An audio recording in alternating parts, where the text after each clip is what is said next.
السلام علیکم ناظرین، فرحت عباس کاظمی اپنے ڈیجیٹل چینل کے ساتھ آپ کی خدمت میں حاضر ہے۔ آپ کے کومنٹس جو میری پچھلی ویڈیوز پہ آئے ہیں اور جس توجہ کا آپ نے مظاہرہ کیا ہے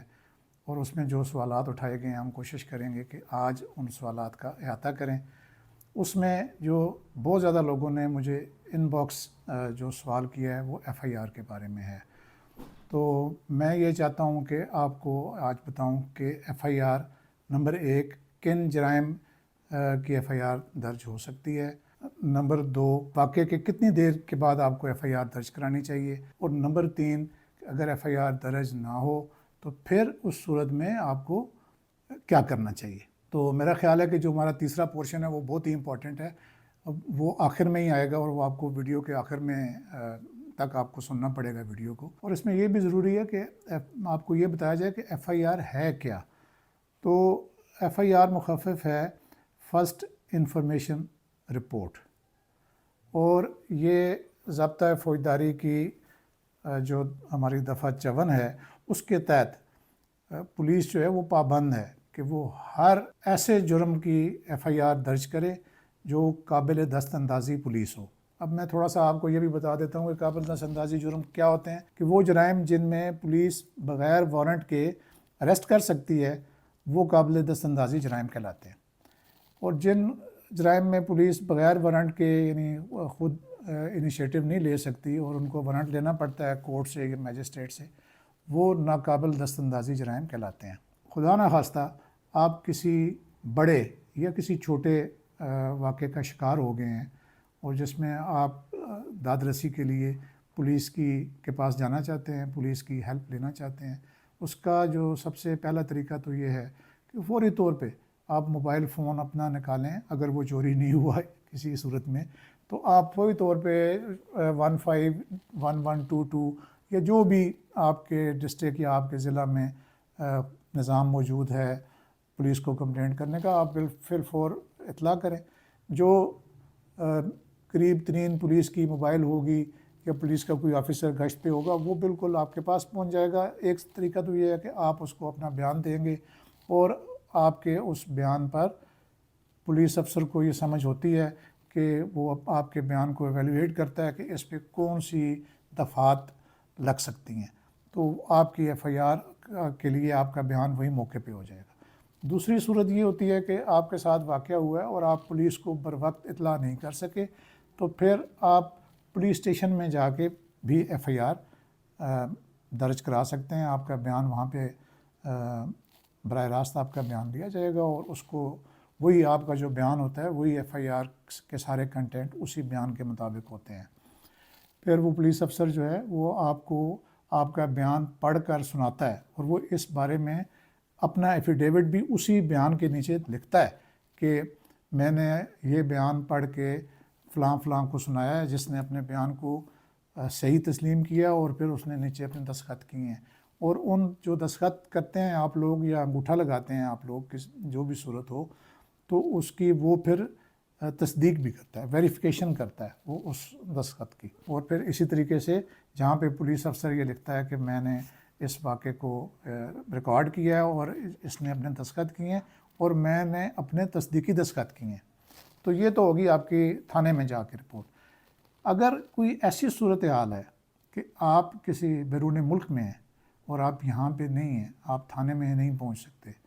تو اب ایک جو نظام وضع کیا گیا ہے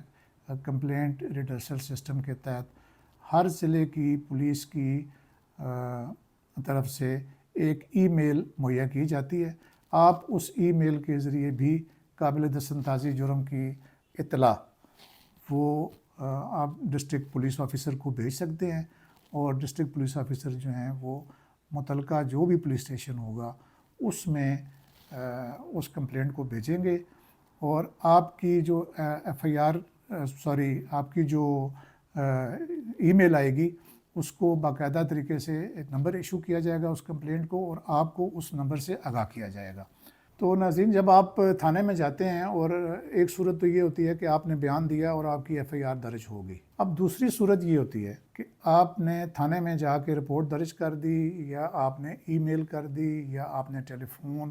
کر کے اطلاع دی اور آپ کی شکایت پہ کوئی عمل درآمد نہیں ہوا، تو اگر تو آپ تھانے میں گئے ہیں تو آپ تقاضا کر سکتے ہیں کہ جو آپ کا بیان ہے وہ تھانے کے کسی بھی سرکاری رجسٹر میں درج کر کے، اگر ایف آئی آر بھی ایک رجسٹر ہے، اگر وہاں پہ وہ درج نہیں کرتے تو آپ ان کو یہ کہہ سکتے ہیں، یہ آپ کا حق ہے کہ آپ اس کی تھانے کے کسی اور رجسٹر میں درج کر کے اس کی کاپی آپ کو وہ دیں۔ اور ایسا بھی اگر نہیں ہے تو پھر جو کمپلینٹ ریڈریسل سسٹم کے تحت جو نمبر آپ کی کمپلینٹ کا جنریٹ ہوا ہے وہ آپ کو ایشو کیا جائے۔ Chief justice supreme court of Pakistan ان کی ایک انیشیٹو تھا جس میں ایک پولیس ریفارمز کمیٹی تشکیل دی گئی تھی جس کو ہیڈ کرتے ہیں چیف جسٹس آف پاکستان، اور اس کمیٹی میں پاکستان کے تمام صوبوں کے انسپیکٹر جنرل آف پولیس اس میں شرکت کرتے ہیں۔ اب اس کمیٹی میں یہ بات زیر بحث آئی سن 2018 میں کہ سال 2018 میں تقریباً سیشن کورٹس میں 1,44,194 اور 5 ہائی کورٹس میں 11,823 ریٹ پٹیشنز یہ ہوئیں۔ ایک دفعہ ہے ضابطہ فوجداری کی 22A کے تحت ان لوگوں نے اپروچ کیا جن کے ایف آئی آرز نہیں ہو رہی تھی، پولیس ان کی ایف آئی آر نہیں ہو رہی تھی، تو ہم اس فیز میں اب آ گئے ہیں اپنی ویڈیو کے جس میں ہم یہ بتا رہے ہیں کہ جب آپ کی ایف آئی آر نہیں ہوتی تو اس کا ریڈریسل کا کیا سسٹم ہے۔ تو لکیلی پولیس کی ریفارمز کمیٹی نے جب 2018 کے یہ فگر دیکھے تو یہ بہت ہوش ربات ہے کہ اتنے زیادہ لوگ در بدر عدالتوں میں چکر لگا رہے ہیں صرف اس لیے کہ ان کی ایف آئی آر نہیں ہو رہی، یعنی اس کے اوپر باقی جو کام ہونا ہے کہ جی اریسٹ کسی نے ہونا ہے نہیں ہونا وہ تو بعد کی بات ہے۔ اب ایک آدمی ہے جس کو ایف آئی آر کی ہی سہولت نہیں مل رہی، تو اس کے لیے اس پولیس ریفارمز کمیٹی نے بہت ہی جرات مندانہ فیصلے کیے، اور پھر انہوں نے 22A کے تحت جو جسٹس آف پیس کے اختیارات ہیں وہ بھی میں آپ کو بتا دوں گا ابھی اسی ویڈیو میں کہ جسٹس آف پیس کے کیا اختیارات ہیں۔ وہ ان کو منتقل کیا ایس پی کمپلینٹ کو، اور آئی جی پیز کو کہا کہ آپ ہر ضلع میں ایک ایس پی کمپلینٹ مقرر کریں، جو ایس پی رینک کا ایک افسر ہوتا ہے، تو ہر ضلع میں کمپلینٹ ریڈریسل مینجمنٹ سسٹم قائم کیا گیا۔ تو اس سسٹم کے تحت ہر جو کمپلینٹ آپ وہاں پہ یا کسی بھی تھانے میں کریں گے تو اس کو ڈیجیٹلی ایک کوڈ الاٹ ہو جائے گا، جس کوڈ کو آپ یہ سمجھ سکتے ہیں کہ یہ میری اپلیکیشن کا نمبر ہے۔ اسی کوڈ کے تحت پھر جو ایس پی کمپلینٹ ہے وہ آپ کو بغیر کسی وکیل کے براہ راست سن سکتا ہے۔ اس کے پاس وہی پاورز ہیں جو جسٹس آف پیس کی پاورز ہیں، اور وہ دفعہ 22A میں دی گئی ہیں۔ یہ میں ناظرین آپ کی مدد کے لیے کوئکلی گو تھرو کرتا ہوں کہ 22A میں powers of justice of peace کیا ہیں۔ اس میں یہ ہے کہ جسٹس آف پیس جو ہے وہ ہر جو اسٹیشن ہاؤس آفیسر کی طرح کسی بھی شخص کو وہ گرفتار کر سکتا ہے، اور اس کمپلینٹ کو سننے کے لیے کسی بھی شخص کو طلب کر سکتا ہے،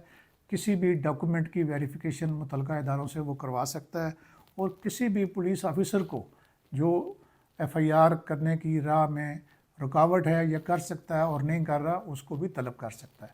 تو یہ بہت ہی ضروری پہلو ہے ہماری ویڈیو کا، جس میں آپ کو اپنا یہ والا حق پتہ ہونا چاہیے کہ آپ بغیر کسی وکیل کے اپنی کمپلینٹ جو ہے وہ جو کمپلینٹ ریڈریسل مینجمنٹ سسٹم ہے اس میں داخل کر کے ود ان ڈیز، ناٹ ویکس، ہفتوں میں نہیں، دنوں میں آپ کا وہ جو جسٹس آف پیس کے اختیارات استعمال کرنے والے ایس پی صاحب ہیں وہ آپ کی کمپلینٹ پہ فیصلہ کریں گے، اور جب ان کا فیصلہ ہو جائے گا تو وہ ہر صورت میں جو ایس ایچ او ہے جو ایف آئی آر نہیں کر رہا اس کے اوپر پھر وہ بینڈنگ ہوتا ہے، پھر وہ ایف آئی آر درج کرنے کا پابند ہوتا ہے۔ تو یہ تھی ناظرین آج کی ہماری ویڈیو، اور امید ہے کہ یہ آپ کو پسند آئے گی، اور جب آپ کو پسند آئے تو آپ اس کو ضرور لائک کریں، اس کو شیئر کریں، اور جو کمنٹ آپ کرنا چاہتے ہیں وہ بھی کریں.